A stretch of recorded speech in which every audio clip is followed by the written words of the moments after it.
Fifaliana ho an'ny fikambanan'ny mpiara-mamaky ny Baiboly eto Madagasikara riafana ny manolotra anareo izao fandarana izao. Fandarana zay antenainay fa hitondra fitahiana ho an'izay rehetra tenina vonina ny hanaraka azy, satria izao fandarana izao dia fandarana mitondra ny lohateny hoe mitombo amin'ny fahalalana any Kristy. Inona moa no antony fidianana izany? Ny afatra napetraky Petera ao amin'ny epistily nosoratany Petera 2:7-7 no ahitantsika ny teny hoe mitomboa amin'ny fahalalana tsara any Kristy Jesosy tompontsika. Ary izay indrindra no antony ny fidiananay izao fandarana izao hoe mitombo amin'ny fahalalana any Kristy Jesosy. Ary noho izany dia hivavaka isika alohan'ny anboatsika izany fandarana izany. Misaotra anao zay ry Kristy tompo malalanay io, ny famondramponao sy ny fitiavanao, fa na dia tsy hitany masonay aza ianao dia fantatray ny mombanao. Teraka tany am-pihinanam-bilona ianao, maty teo ambony hazo fijaliana ianao, nitsangana tamin'ny maty ianao, ary nanome anay ny fanahy masina mba hitaradalana anay ho amin'ny marina rehetra, ahatonga anay ho vavolombelona mahatoky arak'izay fananendrenao ny kristianina ho vavolombelonao ety an-tany. Efa tsy izay ihany mombanao Jesosy tomponay io, fa maro ny tokony ho fantatrainy aminao, ary dia isaoranay anao indrindra ny fanananay ny Baiboly, izay ahazoanay mamantatra anao bebe kokoa. Koa raha andinika ny teninao zahay dia mangataka aminao ny fananao masina ny no anazava izany aminay. Amin'ny anarany Jesosy tompo nanaovanay izany vavaka izany riray zanaka fanahy masinao. Amen. Dia mandroso amin'ny fiarahana mandinika ary sika riavana ny amin'ny fahalalana an' Jesosy Kristy. Betsaka ny olona no mihevitra ho mahalala an' Jesosy, na Jesosy, na Yezo, na Zezo zany moa nanonan'izay avy azy. Dika teny ihany moa reny, dika teny avy amin'ny teny grika, na avy amin'ny teny frantsay, na avy amin'ny teny anglisy, zao ny hoe Jesosy avy amin'ny teny hebreo, fa ny anarana zay anonana azy dia anjarany tsirairay avy ny misafidy ny amin'izany. Fa zava-dehibe dia ny fitombona amin'ny fahafantarana azy. Ny antony manko dia satria zao, betsaka ny olona ny tsy mahalala an' Jesosy afa-tsy ny hoe teraka tany am-pihinanam-bilia izy, dia maty teny ambony hazo fijaliana izy, dia nasitrana ny marary izy, dia mbola hiverina ono izy. Zay ihany no ahafantarany azy. Ka nefa ny soratra masina dia mampirisika atsika fitombo amin'ny fahalalana an' Jesosy.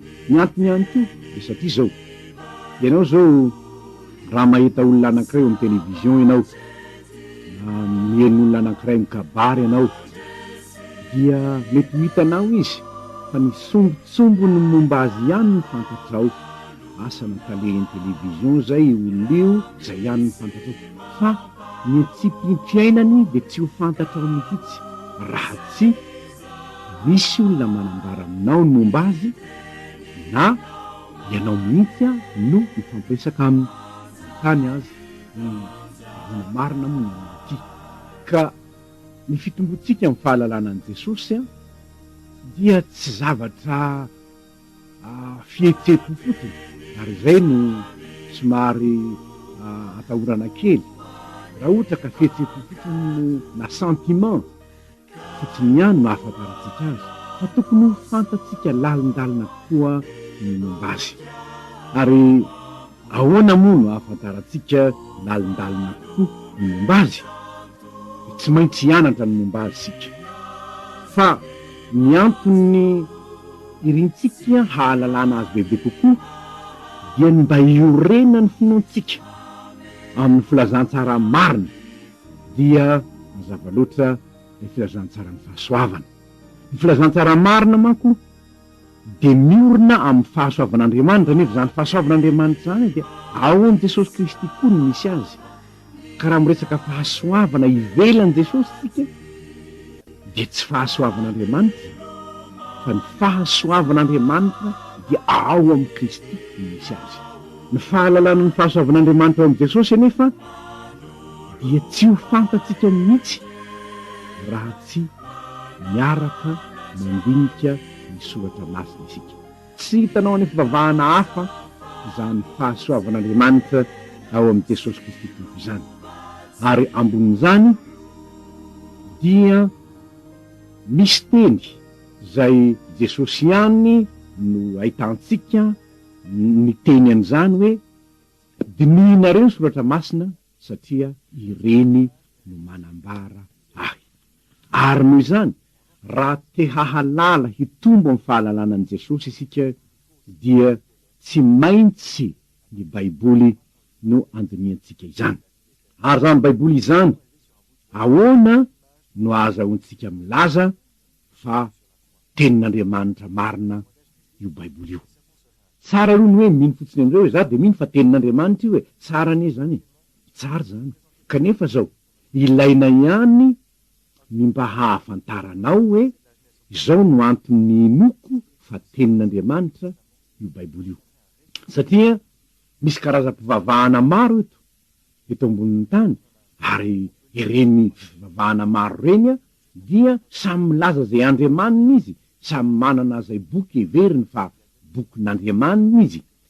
Ianao anefa amin'ny maha kristianina anao dia tokony hahafantatra ny fototry ny finoanao nahoana no mino ianao fa ity Baiboly ity no tenin'Andriamanitra.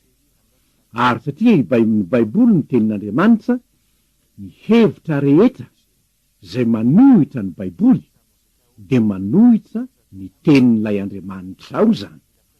Na hevitra ao zany, na hevitry ny razanao zany, na hevitry ny mpitondra eo aminao zany, na hevitry ny mpitondra fivavahana koa aza, fa mety misy anie ny hevitry ny mpitondra fivavahana manohitra ny soratra masina. Ary zany no tsara aloha ny andiniantsika ny amin'ny hoe ka ahoana marina aminy amin'ity Baiboly ity e, moa tenin'Andriamanitra marina ve izy io? Hodinitsika ary ny Baiboly amin'ny maha boky azy aloha, amin'ny maha boky azy fotsiny aloha no hodinitsika. Ny Baiboly dia boky anankiray, saingy mizara roa izy, dia ny testamenta taloha na ny feniny fanekena taloha sy ny testamenta vaovao na fanekena vaovao.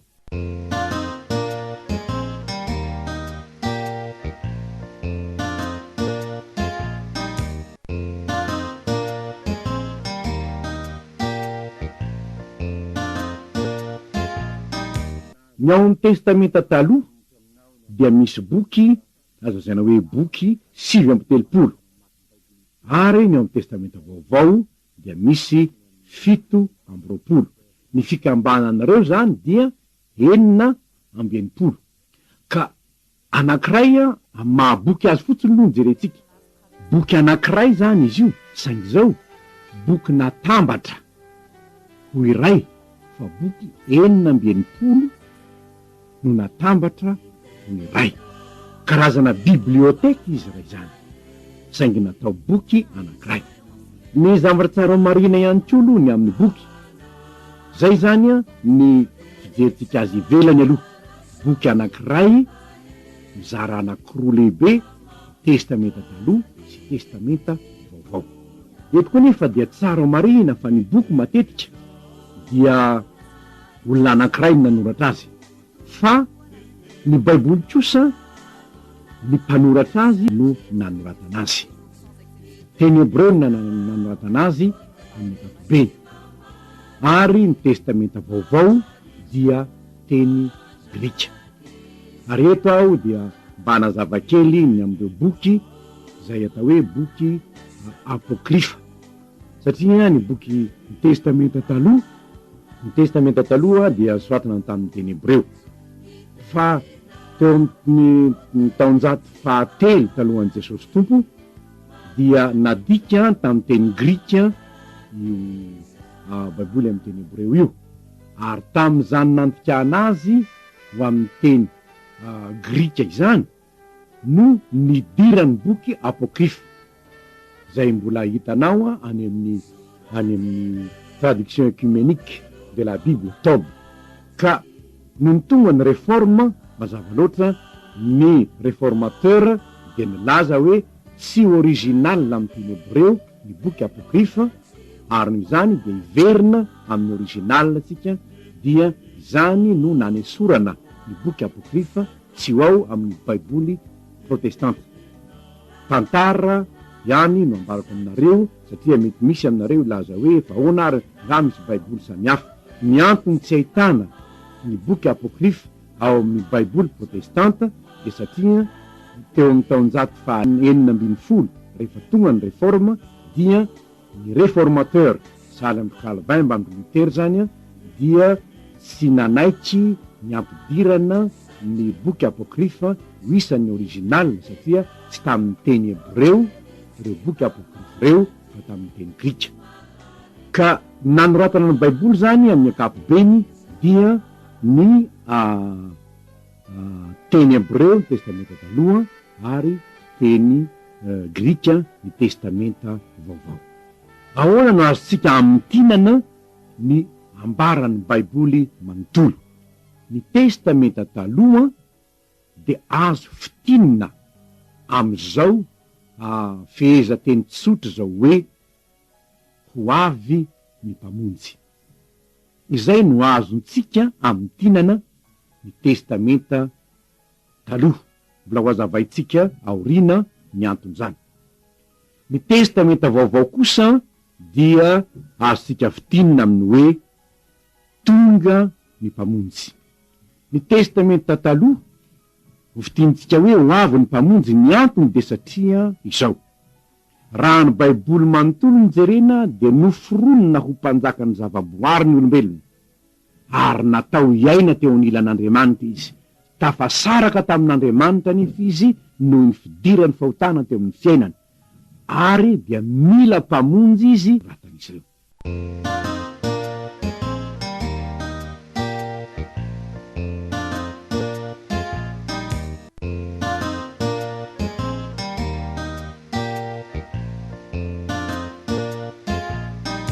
Ny anankiray koa de zao: ny fotoana nanoratany ny baiboly.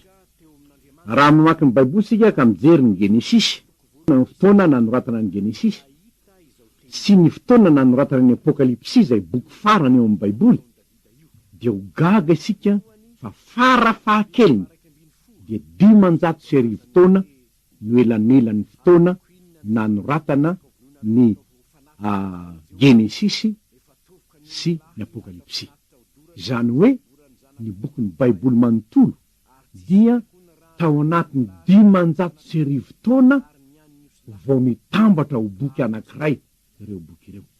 Fa boky nisoratana tamin'ny fotoana samihafa de tany fotsiny le zavatra nisoratana tany, samy nanoratra tany ny mpanoratra, nefa aty aorina mahagaga fa tafatambatra ho boky anankiray de io baiboly zay eo ampelatanatsika.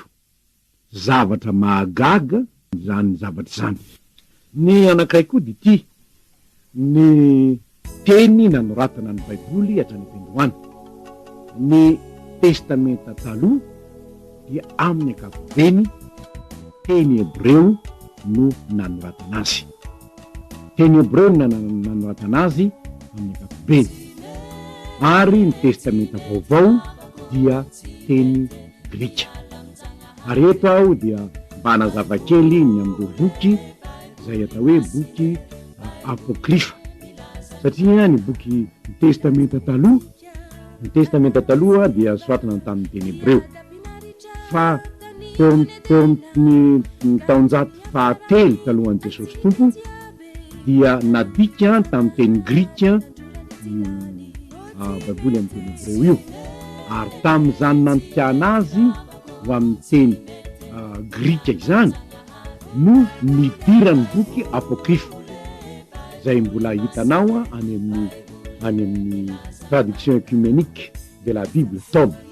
Ka no tonga ny réforme mazava loatra ny réformateur dia milaza hoe tsy original amin'ny teny hebreo ny boky apôkrify ary zany dia iverina amin'ny original tsika dia zany no nanesorana ny boky apôkrify tsy ho ao amin'ny baiboly protestante. Tantara ihany mambaraka aminareo satria mety misy aminareo ilaza hoe fa ahoana ary nga misy baiboly samihafa. Ny antony tsy ahitana ny boky apôkrify ao amin'ny baiboly protestante dia satria teo amin'ny taonjato fa 970 rehefa tonga ny réforme dia ny réformateur sahala amin'ny Calvin mba amin'ny Luther zany dia tsy nanaitry ny ampidirana ny boky apôkrify isan'ny original satria tsy tamin'ny teny hebreo ireo boky apôkrify reo fa tamin'ny teny grika. Dia ny teny hebreo ny testamenta taloha ary teny grika ny testamenta vaovao. Ahoana no azontsika amintinana ny ambaran'ny baiboly manontolo? Ny testamenta taloha dia azo fitinina am'izao fehezanteny tsotra zao hoe ho avy ny mpamonjy. Izay no azontsika amintinana ny testamenta taloha. Mbola ho azavaitsika aoriana ny anton'izany. Ny testamenta vaovao kosa dia azontsika fitinina amin'ny hoe tonga ny mpamonjy. Ny testamenta taloha ny fitinitsika hoe ho avy ny mpamonjy, ny antony dia satria izao: raha ny baiboly manontolo ny jerena dia noforonina ho mpanjaka ny zavaboary ny olombelona ary natao iaina teo anilan'Andriamanitra izy. Tafasaraka tamin'Andriamanitra nefa izy noho ny fidirany fahotana teo amin'ny fiainany, ary dia mila mpamonjy izy hampiavana azy indray amin'ilay Andriamanitra zay nisarahany noho ny fahotana. Ary zany lazantsika ny hoe fitinina amin'ny hoe ho avy ny mpamonjy ny testamenta taloha. Fa ny testamenta vaovao kosa dia manambara ny hoe tonga ilay mpamonjy hampiavana indray ny olona amin'ilay mpamorona azy. Koa raha ijery ny testamenta taloha isika dia ireto no zava-dehibe azontsika amintinana ny voalaza ao: ny andohany zao tontolo zao, ny nidiran'ny fahotana, ny momba ny safidrano, ny tilikambon'ny Babela, ny antsona any Abrahama ary ny tantarany zanak'Israely. Izay no azontsika amintinana ny testamenta taloha. Ary eto dia tsara sahady ny manambara fa ny tantarany zanak'Israely dia tandindony ny tantarany fiangonana aty aoriana, satria ilay Mosesy zay nanavitra ny zanak'Israely dia tandindony Jesosy Kristy Tompo zay tonga aty aoriana. Ka ny zavabaventy zay voalaza ao anatiny zany, anaty zany testamenta aloha zany, raha milaza ny androany zao tontolo zao sika dia mazava loatra fa edena ny titsika no voalaza am'izany sy ny fiainantsambatra tao edena. Dia mijery ny nidiran'ny fahotana sika dia azo tsika ao an-tsaina am'izany ihany koa ny hoe ny tany Egypta nandevozina tany ny olona rehefa avy eo, nafana izy, tonga teo amin'ny tendrombohitra anankiray tao hoe Sinay dia nomena ny lalàna, ny tantarany zanak'Israely zany taorianany safidrano sy ny tilikambon'ny Babela. Dia hitatsika ny fiainany zanak'Israely tao amin'ny tany Kanana, nalasana Noba amin'ny tenin-drazany farafaratsiny io teny hoe fa toy izao no nitiavan'Andriamanitra izao tontolo izao, nomeny ny zanany lahy tokana mba tsy ho very za rehetra mino azy fa hanana fiainana mandrakizay. Noho izany ny antony nanoratana ny baiboly ilazanany amin'i Jesosy dia hitoriana ny fitiavan'Andriamanitra izao tontolo izao zay mikatsaka ny hananan'ny olona fiainana mandrakizay. Ary izany no nahatonga ny filazantsara ho filazana tsara. Tsara satria manambara famonjena. Hoy Jaona raha milazany izy hoe voasoratra izao mba hinonareo fa Jesosy ny Kristy, ary mba hananana nareo fiainana ao aminy raha mino Ny anankiray koa dia izao, tsy ny anananao fiainana mandrakizay ihany fa ny ahitanao ny fitahian'Andriamanitra sy izao fahoriana izao anie no tian'Andriamanitra ho miainantsika. Tsarovy fa Edena no nokendren'Andriamanitra ho miainan'ny olona, nametsahan'ny olona, efa vonona ho an'ny olona daholo ny zavatra rehetra vao nataon'Andriamanitra Adamo. Ary profo zany fa tian'Andriamanitra hiadana, tian'Andriamanitra ho sambatra ny olona satria no areny raha teo ho endriny teto amin'izao tontolo izao. Ary noho izany, raha mamaky ny Deutéronomie 7:20 ianao dia ahita hoe raha miainy tsara ny feon'i Jehovah Andriamanitra ao ianao, ho tahina ianao raha miditra, ho tahina ianao raha. Ny antony nanomezan'Andriamanitra ny teniny zany dia ho lalam-pitahiana hizorana izay rehetra matotoa, te hitahy antsika Andriamanitra. Ary ny anankiray dia ny ahafantarantsika an Jesosy. Efa nambarako tany aloha ny tenin' Jesosy hoe dinionnareo ny soratra masina fa ireny no manambarahy. Ary i Filipo dia milaza tamin'ny Natanaela hoe efa hitanay ilay nisorata Mosesy sy ny mpaminany dia Jesosy avy amin'ny Nazareta. Zany hoe reo zavatra telo lehibe ireo no tsara ho fantarina raha mamaky ny Baiboly ianao, hanananao fiainana mandrakizay. Ny fiainana mandrakizay anefa dia ao amin'i Jesosy. Ary noho izany ny ahafantaranao an Jesosy mba haizanao miara-miaina aminy tsaratsara koa, satria arakaraky ny ahafantaranao ny olona anankiray, arakaraky ny ahafantaranao ny olona anankiray no hahaizanao miara-miaina aminy. Raha fantatra hoe pasteur izy dia hafa ny fomba fiarahana miaina aminy zany. Raha fantatra hoe dokotera izy dia misy tahaka an'izany, arakaraky ny ahalalànao an Jesosy no hahaizanao miara-miaina aminy.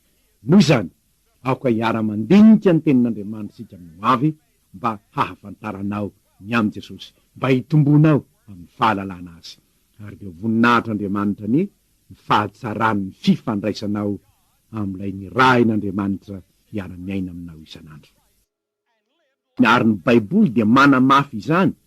Ny fanahy masina zay nampanoratra ny Paoly dia nilaza hoe ny teny rehetra ao dia nomeny ny tsindry mandrin'Andriamanitra. Timothy 2:7-9. Ary ny mpanoratra ny Hebreo dia nilaza hoe rehefa nampitenenin'Andriamanitra fahiny ny mpaminany, zany hoe tany aloha zany ny mpaminany zay nanoratra ny boky ny mpaminany rehetra teo dia nampitenenin'Andriamanitra. Fa amin'izao andro faran'izao kosa no nampitenenany tamintsika ny zanany dia Jesosy Kristy tompo izany. Ary Jesosy dia nanamafy fa hoe tsy maintsy tanteraka zay rehetra nanoratanahy ao amin'ny voalazan'ny Mosesy sy ny lalàn'ny Mosesy sy ny mpaminany ary ny salamo. Izany hoe ny soratra masina manontolo, ny Baiboly manontolo dia manamafy fa tenin'Andriamanitra ny Baiboly. Ary satria tenin'Andriamanitra ny Baiboly dia ny Baiboly no tsy maintsy jerentsika mba hahafantarantsika marina an Jesosy. Inona ary no antony nanoratana azy? Inona no antony nanoratana azy? Mazava loatra ny mpandinika ny soratra masina rehetra dia miaraka manaiky fa ity teny ity, teny nataon'i Jesosy ity no azo anambarana ny votoatin'ny Baiboly manontolo. Zao no 7:9-10. Ny kristianina rehetra manerana izao tontolo zao dia saiky mahay tsy anjery amin'ny tenin-drazany farafaratsy ny teny hoe fa toy izao ny tiavan'Andriamanitra izao tontolo zao, meny ny zanany lahy tokana mba tsy ho very za rehetra mino azy fa hanana fiainana mandrakizay.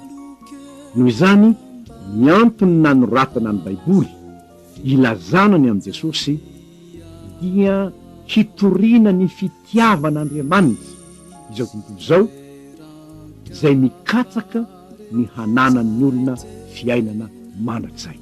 Ary izany no nahatonga ny filazantsara ho filazana tsara tsara satria manambara famonjena. Hoy Jaona raha milazany izy hoe voasoratra izao mba ininareo fa Jesosy ny Kristy ary mba hananana nareo fiainana ao aminy raha mino. Ny anankiray koa dia izao, tsy ny hanananao fiainana mandrakizay ihany fa ny ahitanao ny fitahian'Andriamanitra. Sy izao fahoriana izao anie no tian'Andriamanitra ho miainantsika. Tsarovy fa Edena no nokendren'Andriamanitra ho niainan'ny olona, nametrahan'ny olona. Efa vonona ho an'ny olona daholo ny zavatra rehetra vao nataon'Andriamanitra tamo. Ary profizany fa tian'Andriamanitra hiady, tian'Andriamanitra ho sambatra ny olona satria nohareny raha teo hoendriny teto amin'izao tontolo izao. Ary noho izany, raha mamaky ny Deutéronomie 7:20 ianao dia ahita hoe raha miainy tsara ny feon'i Jehovah Andriamanitra ao ianao, hotahina ianao, hotahina ianao. Ny antony nanomezan'Andriamanitra ny teniny izany dia ho lalam-pitahiana hizoran'izay rehetra mankatoa, te hitahy antsika Andriamanitra.